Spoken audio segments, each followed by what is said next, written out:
అండి అందరికీ నమస్కారం. Welcome to job box 360 YouTube channel. RRB NTPC under graduate exams సంబంధించి జూన్ 14th అంటే ఈరోజు ఈవినింగ్ థర్డ్ షిఫ్ట్, జస్ట్ ఇప్పుడే అయిపోయినటువంటి థర్డ్ షిఫ్ట్ అండి. ఈ షిఫ్ట్లో మనకి ఏ క్వశ్చన్స్ అడిగారు, ఓకేనా? రియల్ క్వశ్చన్స్, ఇవన్నీ రియల్ వాల్యూస్తో ఉన్నటువంటి రియల్ క్వశ్చన్స్. మనకి ఏ మోడల్స్ వచ్చాయో ఒకసారి ఈ వీడియో మొత్తం చూస్తే మీకు అర్థమవుతుంది. పేపర్ ఎలా ఉందో కూడా మీకు ఒక ఐడియా అనేది ఉంటుంది. నెక్స్ట్ రేపు కానీ ఎల్లుండి కానీ ఎగ్జామ్ రాయబోతున్న స్టూడెంట్స్ కంపల్సరీగా ఈ వీడియో చూసుకొని వెళ్ళండి, ఓకేనా? మీకు ప్రతిరోజు ఎక్స్పెక్టెడ్ పేపర్ కూడా ఒకటి అప్లోడ్ చేస్తాను. ఆల్రెడీ మీకు గతంలో ప్రతిరోజు ఈ యొక్క మ్యాథ్స్కి సంబంధించి వీడియోస్ అనేది అప్లోడ్ చేస్తూ వచ్చాను. ఏవైతే నేను మీకు మోడల్స్ చెప్పానో అవే మోడల్స్ రిపీట్ అవుతున్నాయి. జాగ్రత్తగా వినండి. ఆల్రెడీ ఒకవేళ వీడియోస్ అన్నీ మీరు ప్రాక్టీస్ చేస్తుంటే ఓకే, ఇంకా ఎవరైనా ప్రాక్టీస్ చేయకపోతే కంపల్సరీగా నేను అప్లోడ్ చేసినటువంటి ఆ ప్లేలిస్ట్ ఉంది, ఆ ప్లేలిస్ట్లోకి వెళ్ళి మొత్తం చూసుకోవడం మంచిది, ఓకేనా? ఈ వీడియోలో క్లియర్గా వచ్చినటువంటి క్వశ్చన్స్ని ఒక్కొక్కటి చూద్దాం. రీజనింగ్ కూడా ఎలాంటి మోడల్స్ అడిగారు, ఎలాగ ఫ్రేమ్ చేస్తున్నాడో కూడా నీట్గా చెప్తాను, జాగ్రత్తగా వినండి. వీడియో లైక్ చేయనట్లయితే ఒక లైక్ చేయండి. ఫస్ట్ టైం మన ఛానల్ చూస్తుంటే సబ్స్క్రైబ్ చేసుకొని ఫాలో అవుతుండండి.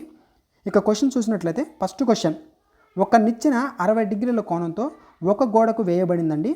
నిచ్చెన పొడవు 8 మీటర్లు అయితే అది గోడను తాకే ఎత్తు ఎంత? ఈరోజు థర్డ్ షిఫ్ట్లో అడిగినటువంటి క్వశ్చన్ ఇది, ఓకేనా? ఇవన్నీ థర్డ్ షిఫ్ట్లో అడిగినటువంటి క్వశ్చన్స్. దీన్ని ఎలా రాయాలి? ఫస్ట్ ఆఫ్ ఆల్ రాసుకోవడం తెలిస్తే దానికి ఏం చేయాలనేది తెలుస్తుంది. ఒక నిచ్చెనకి 60 డిగ్రీల కోణంతో ఒక గోడకు వేయబడింది అంటే 60 డిగ్రీలు ఇలా తీసుకుంటే మనకి అదంతా 8 మీటర్స్ పొడవు అన్నాడు, ఓకేనా? మనకి ఇది ఒక గోడ అండి. గోడ నుంచి 60 డిగ్రీలు అంటే ఇక్కడ 60 డిగ్రీలు, ఇది అర్థం, ఓకేనా? ఆ నిచ్చెన పొడవు ఎంత? 8 సెంటీమీటర్ అయితే అది గోడ తాకే ఎత్తు ఎంత అంటే ఈ యొక్క ఎత్తు అనేది ఏదైతే ఉందో ఈ ఎత్తు ఎంత అని చెప్పేసి అడిగారు. ఎత్తు కనుక్కోవాలి, ఓకేనా? ఆప్షన్స్ మనం ఇక్కడ చూసినట్లయితే ఇవి. వీటిలో చూడండి, మనం ఏం కనుక్కోవాలి?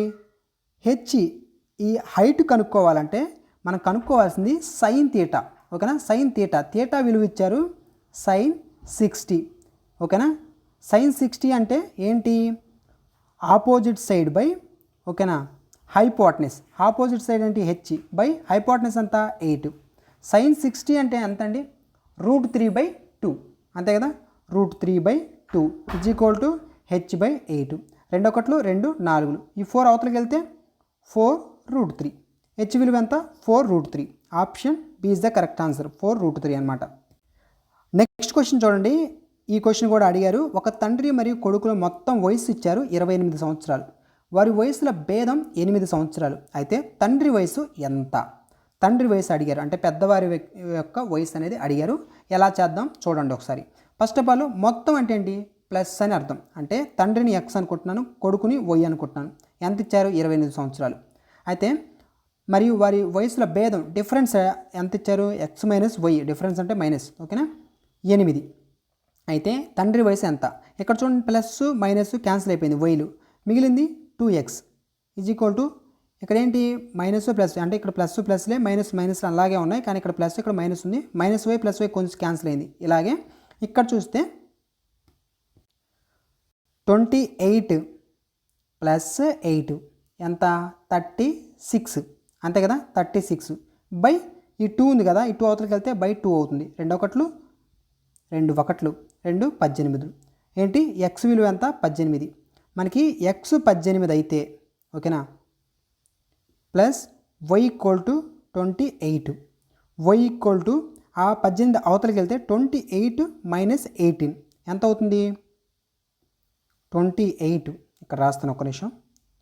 y = 28 - 18, అంతే కదా? 28 - 18. అప్పుడంతా మనకి ఇక్కడ గమనిస్తే 18 కంటే తక్కువగానే వస్తుంది, ఓకేనా? ఇక్కడ ఈ వాల్యూ కూడా చేయాల్సిన పని లేదు, మనకి 18 కంటే తక్కువే వస్తుంది. కాబట్టి 18 అనేది పెద్ద విలువే కదా. కాబట్టి ఆన్సర్ ఏంటి? ఆప్షన్ సి, 18 ఇయర్స్ అనమాట. ఆ తండ్రి వయసు 18 సంవత్సరాలు, ఓకేనా? సింపుల్గా ఇంత దూరం కూడా రావాల్సిన పని లేదు, అక్కడికే మీరు ఆన్సర్ చేసి వెళ్ళిపోవచ్చు. ఒక వ్యక్తి ఒక వస్తువు యొక్క ధరను అసలు ధర కంటే 150% పెంచి ప్రకటించాడంట. అతడు 110% లాభం పొందాలంటే ఎంత శాతం రాయితీ ఇవ్వాలి? ఈ క్వశ్చన్ చూస్తే మనకి కొన్న వెల 100 అనుకోండి, ఓకేనా? కొన్న వెల సిపి అనేది 100 అనుకున్నాను నేను, ఓకేనా? ఇది సిపి. నెక్స్ట్ మనకేంటి? ప్రకటిత వెల ఎంత? ఎంపీ అనేది 100 ప్లస్ 150 మొత్తం ఎంత 250 ప్రకటిత వెల. ఓకేనా, అంటే 150 అనేది ఏంది మార్కప్ అనమాట. 150% ధరను పెంచి అన్నారు కాబట్టి అది మార్కప్ మనకి. ఇప్పుడు మొత్తం 250 అయింది. ఏంటి ఎంపీ అనేది మార్కు ప్రైస్ అనేది 250.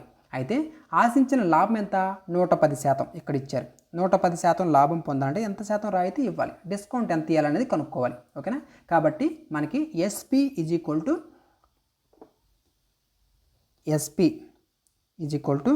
110% లాభం అంటే ఏంది 100 ప్లస్ 110 ఎంత 210 అనమాట, 210. అయితే డిస్కౌంట్ ఏంటి మార్కు ప్రైజ్లోంచి సెల్లింగ్ ప్రైజ్ని తీసేయండి. Mark price 250. ఓకేనా, ఈ 250 నుంచి 210 తీసేయండి. ఎంత వచ్చింది 40 వస్తుంది. ఓకేనా, 40 వచ్చింది. ఇప్పుడు మనల్ని కనుక్కోమంది ఏంటి ఎంత శాతం రాయితీ, పర్సంటేజ్, డిస్కౌంట్ పర్సంటేజ్ అడిగారు. 40 వచ్చింది. ఇనిషియల్గా మనకి మార్కప్ మీద చేస్తాం కాబట్టి 40 డివైడెడ్ బై 250. ఓకేనా, ఇక దీన్ని క్యాన్సిల్ చేసుకుంటూ వెళ్తే మీరు ఇంటూ 100 ఎందుకంటే పర్సంటేజ్ కాబట్టి. ఓకేనా, 2 5. ఓకేనా, నెక్స్ట్ 5 1 16. ఈ 16 ఎందుకు వేసానంటే 8 వస్తుంది, 8 2 16, డైరెక్ట్గా 16 అని చెప్పాను. ఓకేనా, options is the correct answer. Next question 75, 105, 150ల గరిష్ట సామాన్య బాజకం హెచ్సిఎఫ్ అడిగారండి. ఓకేనా, 75, 105, 150కి వీటిలో పెద్ద విలువ ఎంత ఉంది 105కి 150కి డిఫరెన్స్ ఎంత చూడండి 45. ఓకే, 45 ఆప్షన్స్లో ఉందా లేదు. 45 కింద ఏ ఆప్షన్ ఉంది 25 ఉంది. ఓకేనా, ఇప్పుడు 25 చూసుకుంటే 25 3 75, 25 6 అనుకుంటా, 25 6 150. Okay, 25 4 100, 25 2 okay, 25 6 150. కానీ 25 4 100 వస్తుంది కానీ 105 రాదు కాబట్టి ఇది కూడా కాదు. దాని కింద ఏముంది 15 ఉంది. 15 చూసుకుంటే 15లో 105 పోద్ది, 75 పోయింది, 150 కూడా పోద్ది. కాబట్టి option B is the correct answer. డైరెక్ట్గా చూసి ఆన్సర్ చేసి వీటికి. నెక్స్ట్ క్వశ్చన్ 2 రైళ్లు వరుసగా 8 meter per second 10 meter per second వేగంతో పరస్పరం వ్యతిరేక దిశలో ప్రయాణిస్తున్నాయి. ఆపోజిట్ డైరెక్షన్స్లో వెళ్ళినప్పుడు స్పీడ్స్ ఏమవుతాయి ప్లస్ అవుతాయి. ఓకే, అవి ఒకదానికొకటి దాటడానికి 8 సెకండ్లు సమయం తీసుకుంటే వాటి మధ్య మొత్తం దూరం ఎంత డిస్టెన్స్ కనుక్కోవాలి. డిస్టెన్స్ ఫార్ములా ఏంటి టైం ఇంటూ స్పీడ్. మనకి ఇక్కడ సెకండ్స్ మీటర్ పర్ సెకండ్, ఏది మార్చాల్సిన పని లేదు. ఆప్షన్స్లో కూడా మీటర్స్లో ఉంది కాబట్టి టీ ఈక్వల్ టు టైం ఎంత 8. ఓకేనా, డిస్టెన్స్ మన స్పీడ్ ఎంత 8 + 10 18. ఓకేనా, 18 × 8 ఎంత 144. Option B is the correct answer 144 meters. ఓకేనా, ఇవన్నీ చాలా ఈజీగా చేయొచ్చండి. నెక్స్ట్ ఈ క్వశ్చన్ చూడండి x + y = 40 మరియు x × y = 175. అయితే ఆ రెండు సంఖ్యల మధ్య భేదం ఎంత డిఫరెన్స్ అనేది ఈ xకి వైకి మధ్య డిఫరెన్స్ అనేది కనుక్కోమన్నారు. ఈ క్వశ్చన్ ఎలా చేయాలంటే ఈ క్వశ్చన్కి మీరు చాలామంది జనరల్గా ఏం చేసి ఉంటారంటే చాలాసేపు ఆలోచించుంటారు. కానీ దీనికి ఒక ఫార్ములా ఉంది x - y² = x + y² - 4xy. ఈ ఫార్ములాస్ కూడా చేసి ఉంటారు కొంతమంది. ఇది కూడా చేస్తే టైం వేస్ట్ అవుద్ది. దీనికి ఈజీగా చేయొచ్చు. ఈ మెథడ్ మీకు ఆల్రెడీ చెప్పాను. ఏంటంటే ఇలా ఇచ్చినప్పుడు మనం ఆప్షన్స్ త్రూ వెళ్ళండి. ఓకేనా, ఇప్పుడు x + y అంటే x ప్లస్లో y ప్లస్లో సమ్ వాల్యూస్ పెడితే మనకు 40 రావాలి. అది ఎంత పెడితే 40 వస్తుందో చూసుకోమని గత మోడల్స్లో మీకు ఆల్రెడీ ఈ మోడల్ 1కి 2 ప్రాబ్లమ్స్ చెప్పాను. ఓకేనా, చూడకపోతే ఇంక అది మనం ఏం చేయలేం. ఆల్రెడీ చూసిన స్టూడెంట్స్ అయితే ఈజీగా చేస్తారు. x + y నేను ఇప్పుడు ఏంటంటే xని 35 అనుకుంటున్నాను. ఓకేనా, వైని 5 అనుకుంటున్నాను. ఇప్పుడు 35 + 5 ఎంత అవుతుంది 40 అవుతుంది. ఓకేనా, 35 + 5 అయితే 40 అవుతుంది. ఓకేనా, ఇప్పుడు 35 × 5 ఎంత 3 5 15, 5 5 25 ఎంత 175 సరిపోయింది కదా. కాబట్టి మనకి 35కి 5కి మధ్య డిఫరెన్స్ ఎంత 30 అయిపోయింది. Option D is the correct answer. ఓకేనా, సింపుల్గా చేయొచ్చు. నెక్స్ట్ ఈ క్వశ్చన్ చూడండి.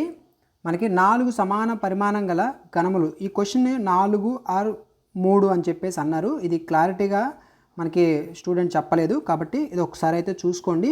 4 ఇచ్చారా 3 ఇచ్చారా అనేది కామెంట్ సెక్షన్లో ఎగ్జామ్ రాసిన వాళ్ళు ఉంటే చెప్పండి. ఈ వాల్యూ కూడా 256 ఇంకా వేరేది ఏమైనా ఉంటే చెప్పండి. ఓకేనా, మీకు గుర్తున్నవి రాయడానికి ప్రయత్నం చేయండి. ఘనం యొక్క ఇక్కడ క్వశ్చన్ చూడండి. 4 సమాన పరిమాణం గల ఘనముల పక్కపక్కన చేర్చి ఒక దీర్ఘఘనంగా మార్చారంట. ఆ దీర్ఘఘనం యొక్క పొడవు 256 సెంటీమీటర్స్. అయితే ఆ దీర్ఘఘనం యొక్క ఘన పరిమాణం ఎంత? క్యూబాయిడ్ యొక్క వాల్యూమ్ అనేది కనుక్కోవాలి. మనకి ఘనం యొక్క భుజం అనేది ఏ అనుకుందాం, ఏంటి ఏ అనుకుందాం. అయితే 4 ఘనాలు పక్క పక్కనే పెట్టారు కాబట్టి మనకి పొడవు ఇచ్చారు, ఓకేనా. అయితే లెంత్ ఎల్ అనేది ఏమనుకోవచ్చు, 4 పక్క పక్కనే పెట్టారు కాబట్టి 4a అనుకోవచ్చు, ఓకేనా, 4a. అయితే వెడల్పు ఏదైతే ఉందో దాన్ని ఏ అయితే, వెడల్పు మనకేంటి b = a అయితే, నెక్స్ట్ ఎత్తు హెచ్ కూడా ఏ అన్నమాట. అది అలా ఉంచండి. ఇప్పుడు మనకి మొత్తం లెంత్ ఎంత ఇచ్చారు, 256. అంటే 4a = 256. అప్పుడు ఏ విలువ ఎంత అవుతుంది, 64 అవుతుంది, ఓకేనా. ఇప్పుడు మనకి వాల్యూమ్ ఫార్ములా, దీర్ఘఘనం యొక్క వాల్యూమ్ L × B × H కదా, కనుక్కోండి. L అంటే ఎంత, లెంత్ మనకి 256 ఇచ్చారు, ఓకే, 256 ఇంటూ B అంటే ఏ అంటే ఏంటి 64 కాబట్టి 64 ఇంటూ H అంటే కూడా ఏ కాబట్టి 64, ఓకేనా. దీని మొత్తాన్ని క్యాలిక్యులేట్ చేసి ఆన్సర్ ఎంత వచ్చిందో చెప్పండి. నెక్స్ట్ క్వశ్చన్, ఈ చాలా ఈజీ క్వశ్చన్ అండి. 15 మంది సగటు 45, ప్రతి వ్యక్తి నుండి 3ని తీసివేస్తే కొత్త సగటు ఎంత అవుతుంది, ఓకేనా. మీకు ఇక్కడ వ్యక్తా లేకుంటే వస్తువా అనేది ఇంపార్టెంట్ కాదు, కాకపోతే 100% మోడల్ అయితే ఇదే అండి, ఓకేనా. 15 మంది సగటు వాల్యూస్ కూడా ఇవే. 15 మంది సగటు 45. ఈ 15 మంది 10 అనేది కొంచెం డౌట్గా ఉందని చెప్పారు. ఈ వాల్యూ చెప్పండి. మనకు అసలు ఈ వాల్యూతో పనే లేదు, ఈ క్వశ్చన్లో కూడా 45 ఇచ్చారు. అయితే ప్రతి వ్యక్తి నుండి 3 తీసివేస్తే కొత్త సగటు ఎంత, ఈ మోడల్ ఆల్రెడీ మీకు చెప్పాను కదా. ప్రతి వ్యక్తి నుంచి 3ని తీసేస్తే, ప్రతి వ్యక్తి నుంచి 3 తీసేసినా, ఓకేనా, 3ను కలిపినా, 3ను డివైడెడ్ చేసినా, మల్టిప్లై చేసినా యావరేజ్కి అది వర్తిస్తుంది. అంటే ప్రతి వ్యక్తి నుంచి 3ని తీసేస్తే యావరేజ్ నుంచి కూడా 3ని తీసేస్తాం. 45 - 3 ఎంత, 42, అంతే కదా. 42 ఇస్ ద ఆన్సర్, ఓకేనా. నెక్స్ట్ క్వశ్చన్, అసలు ఈ మోడల్ ఎన్నిసార్లు చెప్పాను నేను ఆల్రెడీ గత వీడియోస్లో, చెప్తున్న ప్రతిసారి 2 రోజుల తర్వాత వెళ్ళిపోతే, 4 రోజుల తర్వాత వెళ్ళిపోతే మీకు రిపీటెడ్గా చెప్పాను ఈ మోడల్, ఎందుకంటే ఎగ్జామ్లో ఎక్కువగా వస్తుందని. ఈ మోడల్ ఈరోజు ఎగ్జామ్లో అడిగారు. ఏబీసీలు ఒక పని వరుసగా 14, 21, 42 రోజుల్లో చేయగలరు. మొదటి 2 రోజులు ముగ్గురు కలిసి పని చేసిన తర్వాత ఏ వెళ్ళిపోయాడు. మిగిలిన పని బి మరియు సిలు కలిసి ఎన్ని రోజుల్లో పూర్తి చేస్తారు. మిగిలిన పని బీసీ కలిసి చేస్తారండి ఎన్ని రోజుల్లో. డేస్ కనుక్కోవాలి. అంటే ఎన్ని రోజులు అంటే ఏంటి, మనకి ఇక్కడ టైమే కదా.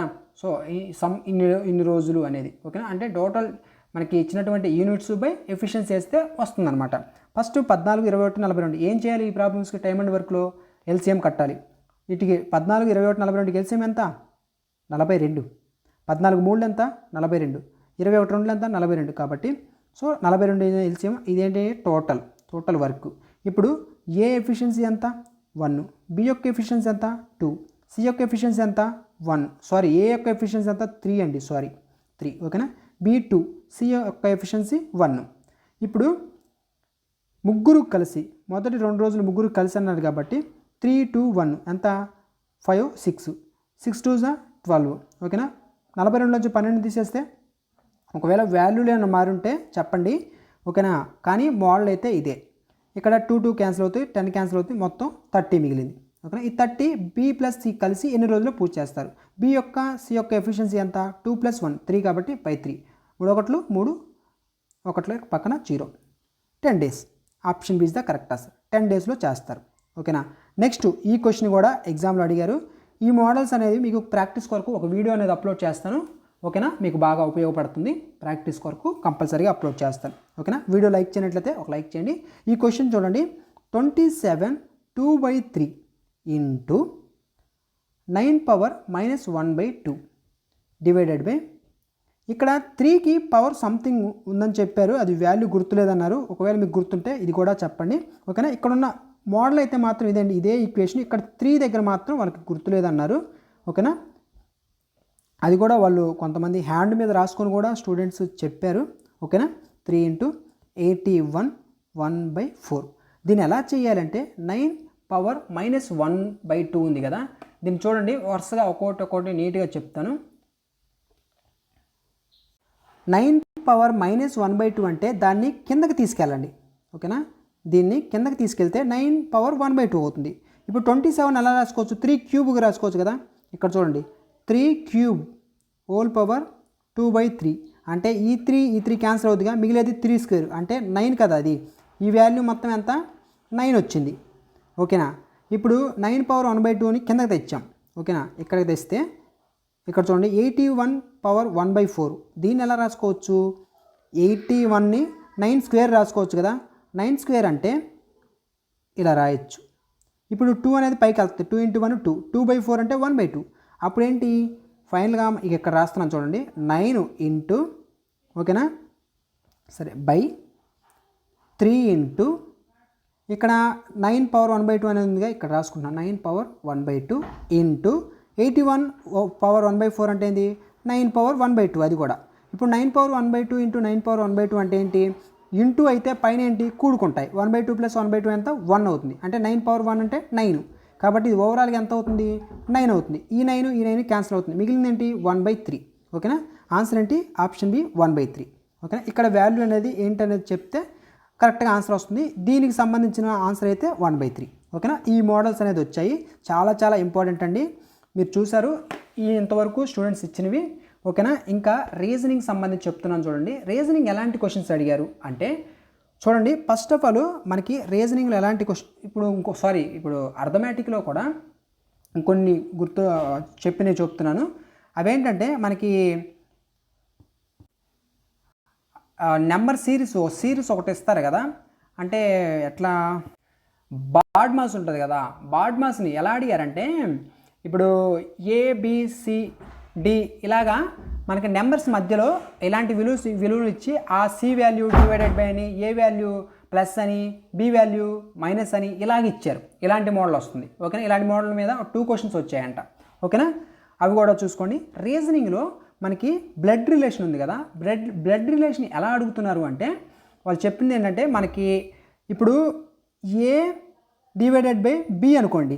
ఓకేనా, అంటే A అనేవాడు B యొక్క తండ్రి అనుకో. ఇక్కడ ఎలా అడుగుతున్నారంటే B అనేవాడు A యొక్క తండ్రి అని చెప్పేసి అడుగుతున్నారు. B అనేవాడు A యొక్క తండ్రి అని ఇట్లా రివర్స్లో అడుగుతున్నారు. A డివైడెడ్ బై B ఇచ్చి ఇక్కడ Bతో స్టార్ట్ చేసి Aకి కనెక్షన్ కలుపుతున్నారు అనమాట. అంటే రివర్స్గా అడుగుతున్నారు. మిమ్మల్ని కొంచెం మిమ్మల్ని టైం అనేది వేస్ట్ చేయడం కోసం ఇలా అడుగుతున్నారు. ఈ మోడల్స్ ప్రాక్టీస్ చేయాలి. ఇవి మీకు చెప్తాను. ఓకేనా, ఒకసారి మన ఛానల్ చెక్ చేస్తూ ఉండండి, కంపల్సరీగా మీకు చెప్తాను. ఓకేనా, బ్లడ్ రిలేషన్ సంబంధించి ఇవి. నెక్స్ట్ మనకు ఒక వర్డ్ ఇస్తున్నారు. ఒక సెంటెన్స్ అనేది ఇచ్చి దాంట్లో వొవైల్స్ అనేది ముందుకు జరపాలి. ఒక వర్డ్ అంటే ఇప్పుడు వొవైల్ అనేది ముందుకు +1 చేసి ఆ కాన్సోనెంట్స్ ఏవైతే ఉంటాయో వాటిని -1 చేసి తర్వాత వచ్చిన వాటిలో ఎన్ని రిపీట్ అయ్యాయి, ఏమి రిపీట్ అయ్యాయి అంటే ఏ లెటర్స్ రిపీట్ అయ్యాయి ఆ వాల్యూ కనుక్కోండి అని చెప్పేసి అదొక మోడల్ అడుగుతున్నారు. ఇట్లా ఒక సెంటెన్స్ ఒక పదం అనేది ఇచ్చి దాన్ని బట్టి చేయమంటున్నారు. ఇదొక మోడల్, ఇదొకటి ప్రాక్టీస్ చేయండి.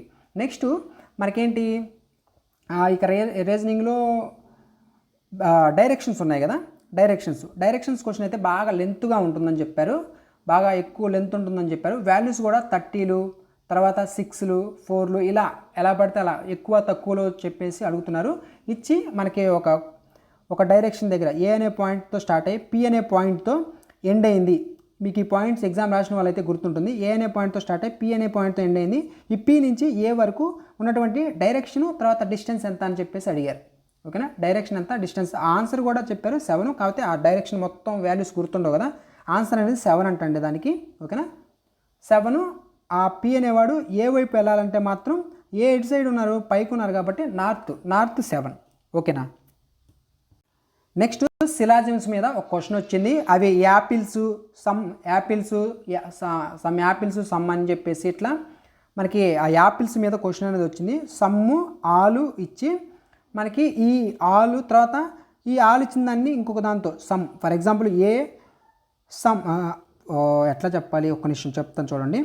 ఇచ్చిన మోడల్ ఏంటంటే ఫర్ ఎగ్జాంపుల్ అక్కడ యాపిల్ తర్వాత ఏదో కొన్ని చెప్పారు, వాటిల్లో వాళ్ళకు గుర్తున్నది యాపిల్ ఒక్కటే. ఓకేనా, అయితే నేను యాపిల్ కాకుండా ABC అని తీసుకుంటున్నాను. వచ్చిన మోడల్ చెప్తున్నాను. ఆల్ A ఈజ్ B అంట. ఓకేనా, సమ్ B ఈజ్ C అంట. ఈ మోడలే ఎగ్జామ్ రాసిన వాళ్ళైతే చెప్పగలుగుతారు. ఇదే మోడల్ ఎగ్జామ్ వచ్చింది. అయితే అక్కడ ఏమడిగారు, సమ్ C ఆర్ A ఒక కండిషన్, అది wrong answer. Sum C or A అనేది ఒక కండిషను, అయితే ఆల్ A ఈజ్ C అని కూడా ఇంకొక కండిషన్ అడిగారు. ఓకేనా, అది కూడా రాంగ్ ఆన్సరే. ఈ 2 కండిషన్స్ కూడా రాంగ్ ఆన్సర్ అనమాట. ఇలాంటి కండిషన్ ఇచ్చారు సిలాజిమ్స్ మీద. సో ఇలాంటి మోడల్స్ అనేది ఇస్తున్నారు. మనకు మోడల్ ఇంపార్టెంట్, ఓకేనా. వాల్యూస్ ఎలా ఇచ్చినా మోడల్ ఇంపార్టెంట్. ఇంకొకటి గుర్తుపెట్టుకోండి, అర్థమెటిక్లో మీకు ఈజీగా ఇచ్చి వాల్యూస్ అనేది బాగా లెంత్ ఎక్కువగా ఉండేటటువంటి, అంటే క్యాలిక్యులేషన్ పార్ట్లో ఉండే విధంగా, క్యాలిక్యులేట్ చేయడానికి టైం ఎక్కువ తీసుకునే విధంగా అడుగుతున్నారు, ఓకేనా. ప్రాక్టీస్ చేయాలి, ఓకేనా. యూనిట్ డిజిట్ మెథడ్స్, ఓకేనా, మనకి ఆ మెథడ్స్ వాడితే మీకు చాలా ఉపయోగపడతాయి. మీకు ఏమైనా క్వశ్చన్స్ గుర్తుంటే చెప్పాను కదా, కామెంట్ సెక్షన్లో రాయండి. లేకుంటే సపరేట్గా నాతో కాంటాక్ట్ అవ్వాలనుకుంటే మీరు టెలిగ్రామ్లోకి వస్తే మీకు ఒక లింక్ అనేది షేర్ చేస్తాను. అక్కడ నుంచి టెలిగ్రామ్లో నాకు మీరు చాట్ చేయొచ్చు, ఓకేనా. అక్కడైనా మీరు క్వశ్చన్స్ అనేది పంపించవచ్చు. ఈ వీడియో లైక్ చేయనట్లయితే ఒక లైక్ చేయండి. ఫస్ట్ టైం మన ఛానల్ చూస్తుంటే సబ్స్క్రైబ్ చేసుకొని ఫాలో అవుతుండండి, ఓకేనా. Thanks for watching.